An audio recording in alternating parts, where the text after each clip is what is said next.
Kami sudah berkoordinasi sekali lagi, tersangka atas nama almarhum Mustafa ini tidak masuk dalam jaringan teror. Kemudian bukan wujud daripada lone wolf. Kemudian tidak teroptasi dengan ideologi agama yang bersifat ekstrim. Dan satu lagi yang menjadi catatan, tidak ada aktor yang ada di belakangnya. Namun kami pun mendapatkan pandangan yang berbeda mengenai kalimat-kalimat yang dituangkan Mustafa NR. Bagi pengamat teroris Al-Haidar, dirinya menyatakan jika kalimat yang ada di dalam surat Mustafa NR merupakan kalimat yang bisa digunakan oleh organisasi tertentu. Senang melihat umatnya bersatu seandainya Nabi bisa menampakkan wujudnya. Ya. Nabi mengeluh dan memohon kepada Bapak supaya Bapak mau mempersatukan dunia dan sebagainya. Dan ini adalah efek delusional ya, dari orang-orang KW9 yang baru direkrut. Ciri khasnya memang mendekati sekali ya? Ya, ini ciri khasnya memang bahasa-bahasa atau wacana-wacana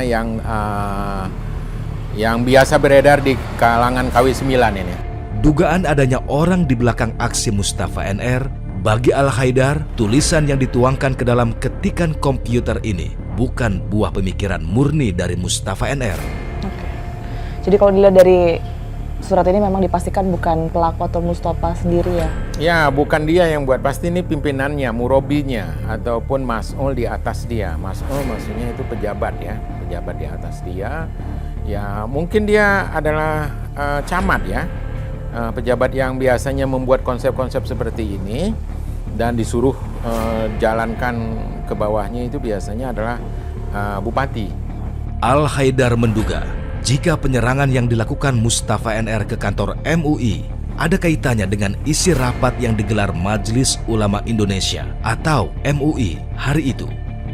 Bukan satu kebetulan dan sudah pasti diketahui bahwa MUI akan membahas tentang ini dan akan mengeluarkan fatwa, akan mengeluarkan seruan setidaknya atau akan mengeluarkan maklumat atau apa sajalah. Ya, dan MUI ini sudah pernah melakukan penelitian terhadap pesantren Al-Zaitun sejak tahun 2012. Dan di situ dinyatakan di dalam hasil penelitiannya bahwa pesantren Al-Zaitun itu terkait dengan NII KW9.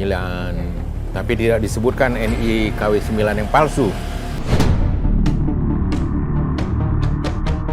Penelusuran kami di daerah Pesawaran Lampung tak berhenti pada pencarian informasi tentang sosok seorang Mustafa NR. Penelusuran pun kami lanjutkan untuk mencari tahu bagaimana Mustafa NR bisa sampai ke Jakarta. Informasi yang kami dapatkan jika Mustafa NR menaiki mobil travel menuju Jakarta. Dari tangkapan kamera pengawas kantor MUI, terlihat sosok Mustafa NR turun dari mobil minibus yang berhenti tepat di depan gerbang kantor MUI. Pasca kejadian Selasa sore itu, sang sopir pun tak luput dari pemeriksaan pihak kepolisian. Kami pun mencari tahu sosok sopir minibus yang mengantarkan Mustafa NR ke kantor Majelis Ulama Indonesia. Ya, sekarang saya mau ke rumah sopir travel yang pada saat hari H ini mengantarkan pelaku atau Mustafa NR dan menurunkannya tepat di depan gedung kantor MUI Jakarta. Dan inilah cerita Denny, sang sopir minibus yang dibagikan kepada tim Fakta ketika mengantarkan Mustafa ke Jakarta. Awal mula ketemu Pak Mustafa ini memang sebelumnya sudah kenalkah atau gimana? Ya, saya memang sudah kenal. Tapi awal ketemu pas dia mau naik mobil, ketemu nggak sengaja, Mbak. Sore jam 5, pas saya mau nyuci mobil. Sebentar, itu kan berarti kan kejadian tanggal 2 Mei, sekitar kurang lebih setengah 12. Ya. Ketemu Mas Kemarin Denny? ya tanggal 1. Oh, tanggal 1-nya. Tanggal 1, ya. Okay. Ketemu nggak sengaja di jalan, dia manggil. Nah, dia manggil, Den katanya, kamu nyebrang ya? Dia bilang, ya, terus saya, yaudah saya ikut mobil kamu. Saya tanya, tujuan kemana? Ke Menteng katanya. Menteng dalam atau Menteng luar? Saya tanya gitu. Nah, dia tunjukin di handphone. Dia buka handphone, tunjukinlah foto Majelis Ulama Indonesia. Oh, patokan MUI, saya bilang seperti itu. Oke, kata saya. Nanti malam saya jemput jam 7. Berangkatlah akhirnya jam 7. Berangkat jam 7. Pada saat jemput itu Mas Denny apa? Di rumahnya apa yang kelihatan? Ada keluarganya yang mengantar kah? Nggak ada, Mbak. Karena posisi saya nyampe di rumah dia, Dia itu emang udah nunggu depan rumah, saya telaksonin aja. Nah, langsung dia naik.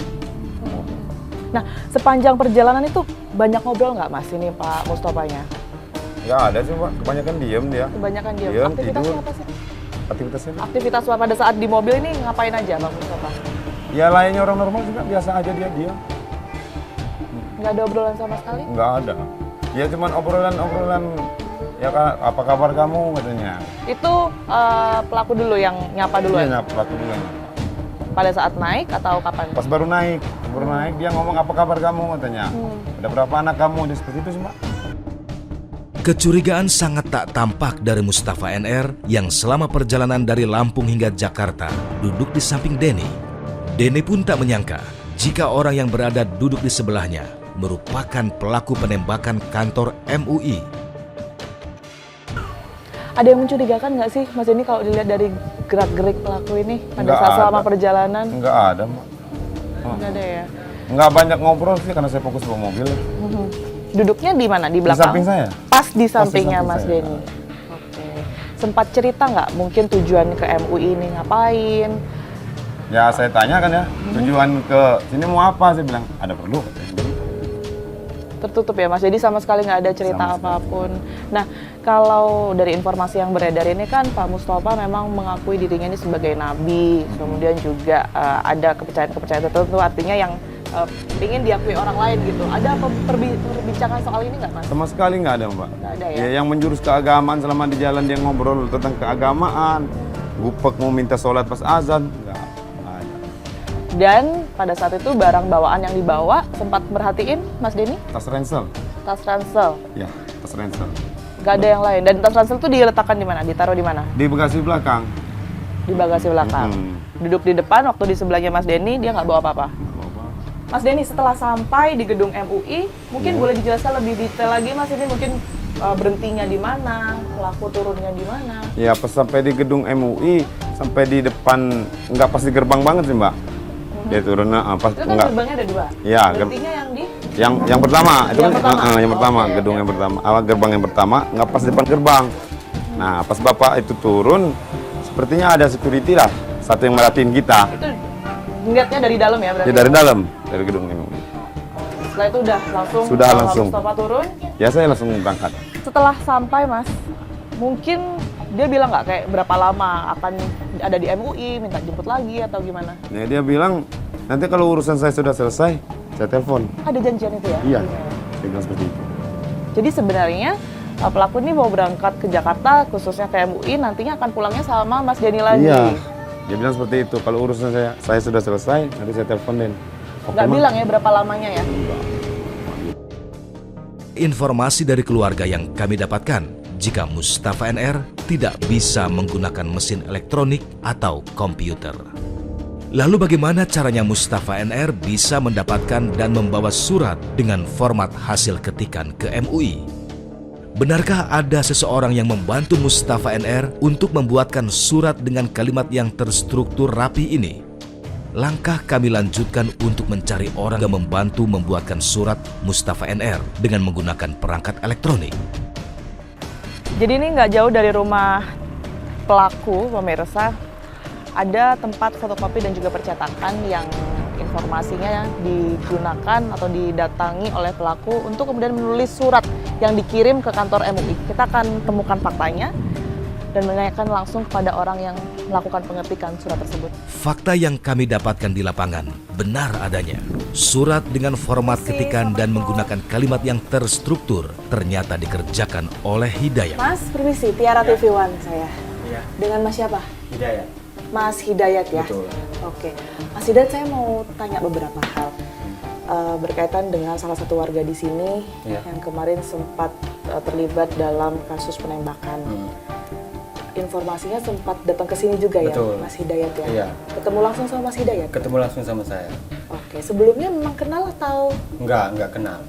Oke, jadi ketemu karena memang beliaunya ini mau Mau melakukan- ada yang diketik gitu katanya. ada yang diketik. Iya. Ada berapa kali datang ke sini Mas Hidayat? Jadi seingat saya itu almarhum ini kesini 2 kali. Pas pertama pagi Pagi. Ingat Pagi. nggak itu mungkin tahun berapa, bulan apa?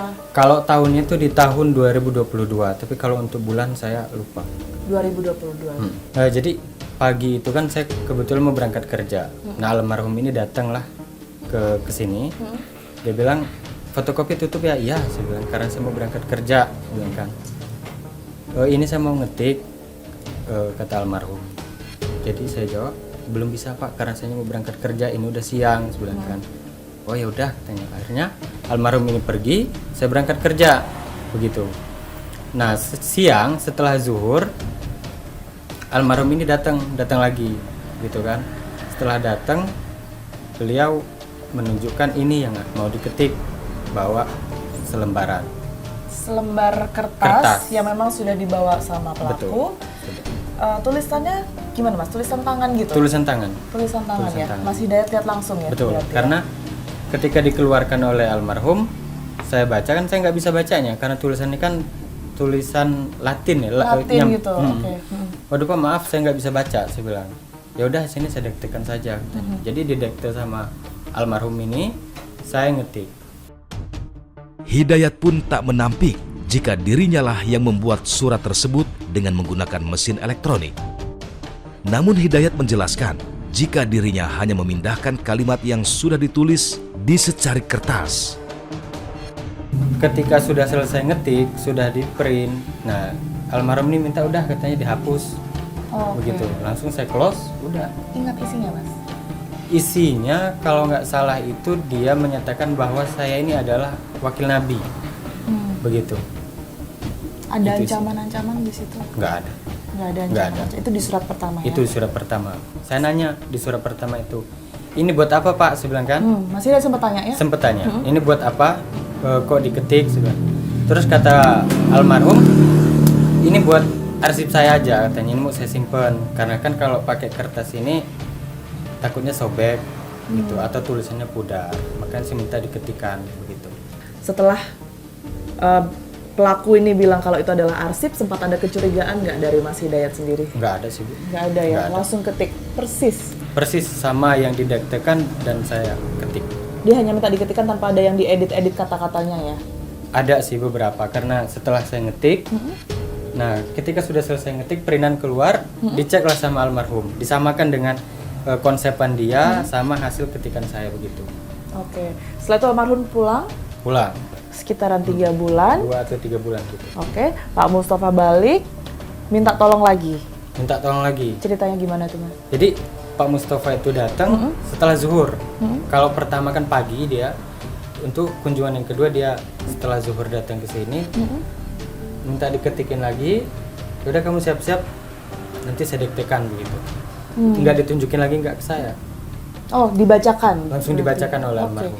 Ini lebih panjang suratnya Mas atau gimana? Ingat nggak? Untuk surat itu hampir sama dengan yang saya tulis pertama. Yang pertama. Oke. Mas Hidayat mungkin sempat tahu ya di media sosial yang judulnya Sumpah Kedua. Itu sempat lihat ya? Sempat lihat. Itu yang ditulis oleh Mas Hidayat? Bukan. Bukan yang Sumpah Kedua. Bukan. Ada yang surat ke-6 Mas Hidayat tahu? Surat ke-6 itu kalau nggak salah tadi saya baca isinya itu yang menyatakan bahwa saya adalah wakil Nabi gitu kan. Nah, gitu. itu kayaknya itu yang saya ketik. Oke. Loh, berarti itu surat ke-6 yang tulis di sini. Berarti ada satu surat lagi ya yang sebenarnya mungkin belum terekspos di media sosial tapi minta tolong atau diketikkan Iya. ke Mas Hidayat. Itu isinya apa, Mas? Isinya sama sih, Bu. 80% isinya sama. Wakil Nabi. Wakil Nabi, begitu. Ancaman-ancaman di situ. Kalau ancaman kayaknya nggak ada. Nggak ada ancaman ke Kapolda. MUI sempat disebut di situ, Mas Hidayat? Kalau untuk ancaman nggak ada sih, Bu. Dia hanya menerangkan bahwa saya adalah wakil Nabi. Waktu datang ke sini ada gerak-gerik yang mungkin mencurigakan gitu? Nggak ada sih, Bu. Nggak ada juga ya? Semuanya biasa aja gitu kayak yang lain-lain.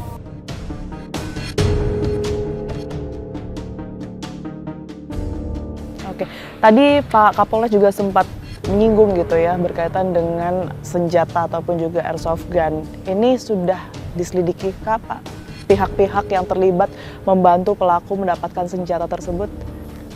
Saya mendapatkan informasi dari Kasat Reskrim bahwasanya kemarin membantu penyidik dari Polda Metro Jaya mengamankan beberapa orang untuk diminta keterangan, dan ini akhirnya dibawa ke Polda Metro Jaya untuk ditangani lebih lanjut kaitannya dengan bagaimana dia membantu pelaku ini mencari senjata shotgun itu.